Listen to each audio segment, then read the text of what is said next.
Hi Kasaka, dito tayo sa bukid para magpagawa ng another pond for crayfish.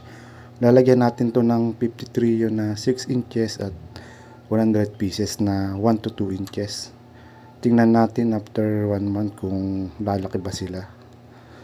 Okay ba sila sa earthen pan. Ito yung mga lalagay natin na mga 1 to 2 inches. Kung makikita nyo, galing sa concrete pan yan. Kahoy at bato yung hides nila.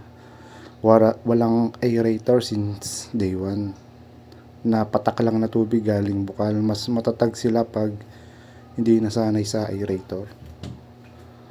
Ang pakain ko sa kanila is PO2 na feeds. At meron na kangkong na buhay. Every hapon lang kami nagpapakain. Nasa 1 buwan at kalahati pa lang itong mga to from pagkawalay sa inahin. Sa mga gustong mag-alaga, madali lang.